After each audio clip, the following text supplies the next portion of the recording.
Welcome back to our channel. আজকে আমরা class 7-এর রায় Martin English question ব্যাংকের 215 নম্বর পেজটা করব, যেটা তোমাদের বইয়ের প্যাসেজ মাই ডায়েরি থেকে দেওয়া হয়েছে। তোমরা প্যাসেজটা ভালো করে পড়ে নেবে, আমরা অ্যান্সারগুলো দেখব। প্রথম কোশ্চেন, অ্যানির সিস্টার ওয়াজ 16 ইয়ার ওল্ড। অ্যানির বোন 16 বছরের। According to Annie, she lacked confidence to get closer to anyone. তার আত্মবিশ্বাসের অভাব অন্য কারোর কাছে বা অন্য কারোর সঙ্গে ঘনিষ্ঠতা বাড়ানোর জন্য। উইথ ফ্রেন্ডস, বন্ধুদের সঙ্গে অ্যানির relation was full of fun and joking. বন্ধুদের সঙ্গে অ্যানির যে সম্পর্কটা আনন্দের এবং মজার। There were about dash people whom Annie is consider friend. সেখানে কতজন ছিল যাদেরকে অ্যানি বন্ধু ভাবত? 30 জন। What did Annie want her diary to be. Annie তার ডায়েরিটাকে কী করতে চাইতো, বা তার ডায়েরিটা কী হোক এটা চাইতো। অ্যানি ওয়ান্টেড হার ডায়েরি, অ্যানি চাইতো যে তার ডায়েরিটা টু বি হার ফ্রেন্ড, তার বন্ধু হিসেবে। হুম সি নেমড কিটি, যাকে তার নাম দেওয়া হয়েছিল কিটি। ওয়াজ কিটি, কিটি কে ছিল? Kitty was the name of Annie's diary, Kitty ছিল অ্যানির ডায়েরির নাম। To begin with, what did Annie's want to sketch her diary. তো তার ডায়েরিটা লেখা শুরু করতে চেয়েছিল কী দিয়ে? অ্যানি কী দিয়ে শুরু করতে চেয়েছিল? Anne wanted to sketch in brief story in her life in her diary, যে তার জীবন সম্বন্ধে অ্যানি কী করতে চেয়েছিল, তার জীবন সম্বন্ধে সংক্ষিপ্ত বর্ণনা দিতে ছিল অ্যানি ডায়েরিতে। তারপর দেখো, ট্রু ফলসলি বলতে বলেছে, সাপোর্টিং স্টেটমেন্টও দিতে বলেছে। তো পরপর অ্যান্সারগুলো দেখো। Anne liked her diary to be filled with plain facts. Anne চাইতো যে তার ডায়েরিটায় সোজাসাপটা ফ্যাক্ট থাকুক। এটা ফলস হবে, কারণ এখানে পরিষ্কার লেখা আছে, দেখবে, Anne I don't want to set down a series of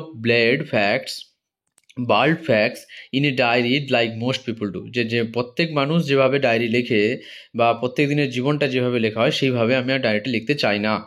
তারপর দেখো, Annie wanted Kitty to be her friends. Annie চাইতো তার কিটি তার বন্ধু, এটা ট্রি হবে। I want this diary itself to be my friend, আমি চাই এই ডায়েরিটা আমার বন্ধু হোক। And I shall call my friend Kitty, এবং আমি আমার বন্ধুকে কিটি বলে ডাকবো। দেখো, find out word from the text which are opposite meaning of this following word. এই ওয়ার্ডগুলোর অপোজিট খুঁজতে বলেছে। তো কমপ্লিকেটেড থেকে প্লেন, সরল সহজ সাদাসিধে। ডিমিনিশ থেকে হবে এনান্স, আর থেকে ফ্রেন্ড। দেখো, তারপরে যে প্যাসেজটা দিচ্ছে ওটা তোমাদের ভ্যালেন থেকে দিয়েছে, মানে দ্য অ্যাক্স থেকে দিয়েছে। অ্যাক্সটা তোমরা পড়ে থাকবে। তো আমরা অ্যান্সারগুলো দেখছি। The gates open on rusty hinge cracking and groaning. যে গেটটা একটা জোরে কড়কড় মর্মর আওয়াজ করতে করতে খুলে গেল। এ উইক লেটার, এক সপ্তাহ পর, of the sons of the old master asks Valen, এক সপ্তাহ পর বৃদ্ধ মাস্টারের যে একজন ছেলে এলো এবং ভ্যালেনকে বলল, কি বললো? To go back to his village, তার গ্রামে ফিরে যাওয়ার জন্য। হু পারচেজ দ্য হাউস, কে এই বাড়িটা কিনেছে? A company purchase the house, একটা কোম্পানি এই বাড়িটা কিনেছে। What was their intention to purchasing it, এটা কেনার তাদের উদ্দেশ্য কী ছিল? The intention was to build small houses by the score without leaving space even for a blade of grass. যে এই তাদের উদ্দেশ্য কী ছিল? যে এখানে ছোট ছোট বাড়ি তৈরি করবে কোনো রকম ঘাসের কোনা ছাড়াই, বাদ রেখে আর কি। What was the order of the company, কোম্পানির আদেশ কী ছিল? দ্য কোম্পানির order was to clear the garden, বাগানটাকে পরিষ্কার করার জন্য। Remove the most of the tree, বেশিরভাগ গাছগুলো কেটে দেওয়ার জন্য। And build small houses on the property, এবং ওই প্রপার্টির উপরে ছোট ছোট বাড়ি তৈরি করার জন্য। হু ওয়াজ ভ্যালেন, ভ্যালেন কে ছিল? Valen was the old gardener, Valen ছিল বৃদ্ধ মালি অফ দ্য হাউস, বাড়ির। কজ এফেক্ট বলেছে। তো a car sounded its horn angrily at the gate, গেটের সামনে বা গেটের কাছে একটা গাড়ি জোরে জোরে হর্ন বাজাচ্ছিল। ফলে কী হয়েছিল? Valen hobbled up with the keys.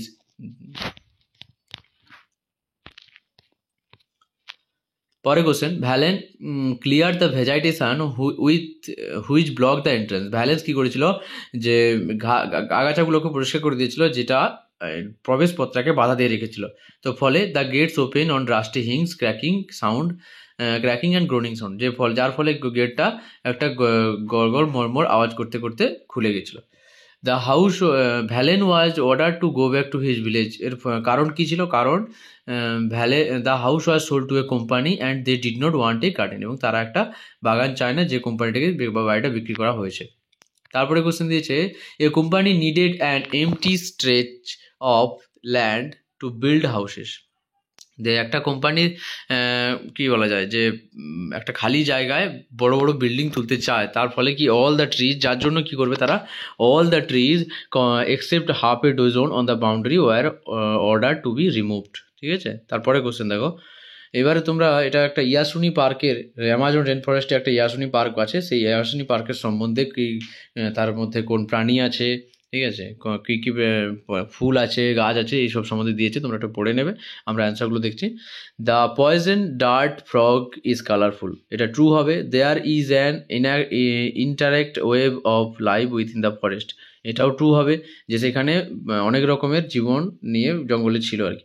The forest is dense, জঙ্গলটা ভীষণ ঘন ছিল, এটা ঠিক হবে। Many of the animals and plants species in this forest are found everywhere, যে অনেক এই জঙ্গলে থাকা অনেক প্রাণী ও উদ্ভিদদের অন্য জঙ্গলে খুঁজে পাওয়া যায়, এটা ফলস হবে।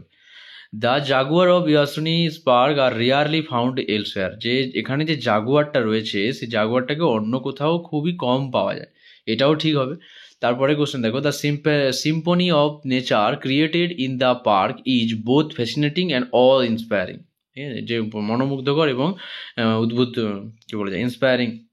তারপরে দেখো, the park is a sanctuary for, এটার অ্যাটাচমেন্ট কী হবে, যে সে countless species of countless bird species, মানে অসংখ্য অগুন্তি পাখিদের জন্য, including the vibrant scarlet macaw, যাদের মধ্যে রয়েছে vibrant scarlet macaw, and the toucan with oversized beak, এবং বড় ঠোঁটওয়ালা বিগ টুকান পাখি।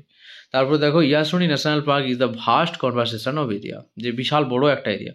The bird found in the park, the vibrant scarlet macaw and the toucan with its oversized beak. তারপর দেখো, the park is known for its, পার্কটা জানা বা পার্কটা বিখ্যাত কিসের জন্য, the incredible diversity of plant, মানে অসংখ্য গাছের ভ্যারাইটির জন্য, লাইভ উইথ টাওয়ারিং ট্রিজ, এবং গাছগুলো লম্বা লম্বা ছিল, delicate orchid and carnivorous plant, এবং মাংসাশী গাছগুলোর জন্য। What is the name of the hidden paradise on the Amazon rain forest, লোকানো স্বর্গর যে নামটা অ্যামাজন রেন ফরেস্ট বলেছে, এটা কি নাম কি, the name of the hidden paradise is in the Amazon rain forest is Yasuni national Park, সেটার নাম কি, Yasuni national Park. What can be heard in the dense forest of Yasuni national Park, in the dense forest of Yasuni National Park, the sound of chirping birds, howling monkeys and the buzzing insect can be heard, যে এই জঙ্গলে কি কি শোনা যেতে পারে, পাখির শব্দ, হনুমানের শব্দ, বাঁদরের শব্দ, অ্যান্ড ইনসেক্টের গুনগুন আওয়াজ শোনা যেতে পারে। Name two animal species live in the park, two animal species that live in the park are jaguar and the poison dart frog. তারপর দেখো, for which animal is Yasuni park is crucial habitat, Yasuni park is the crucial habitat for the rare and elusive jaguar and colorful poison of dart frog. তারপরে দেখো, what are the example of plant and life bound in the park, 3 example of plant life bound in the park are towering trees, delicate orchid and carnivorous plant. Okay, next question আমরা grammar পোর্শনটা দেখবো। তোমরা যদি ভিডিওটা like করে না থাকো, like করে দাও এবং সাবস্ক্রাইব করে রাখো পরের ভিডিওগুলো পাওয়ার জন্য।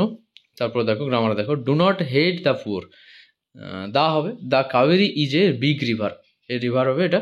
অরুণ ইজ এর এমবিবিএস, অরুণ হয় একজন এমবিবিএস। তারপর দেখো এখানে প্রিপোজিশন দিতে বলেছে, I draw a line across the page, the circus was stationed near the children's park, এটা নিয়ার হবে। Complete the following similes with correct adjective. দেখো, অ্যাজ ফেথফুল অ্যাজ ডগ হবে এটা, অ্যাজ ব্রেভ অ্যাজ লায়ন হবে। We never went to a zoo, এখানে never হবে, class হবে কি যে, বা এটা কি ক্লাসিফাই বলেছে, যেটা কি adverb of frequency. Take a step forward, এটা ফরওয়ার্ড হবে, ক্লাস হবে কি প্লেস, অ্যাডভার্ব অফ প্লেস। তারপর দেখো, no other girl of our school is as pretty as Tania, আমাদের স্কুলের অন্য কোনো মেয়ে নেই তানিয়ার মতো এত সুন্দর। Tania is prettier then any other girl in our school, use comparative degree. Okay, তারপর দেখো, paper is more patient than man, এটা পজিটিভিটি বলেছে। Man is not as patient as paper. তো এই ভিডিওটা ভালো লেগে থাকলে লাইক করে দিও এবং চ্যানেলটা সাবস্ক্রাইব করে বেল আইকনটা প্রেস করে পাশে থাকা বেল আইকনটা প্রেস করে দিও।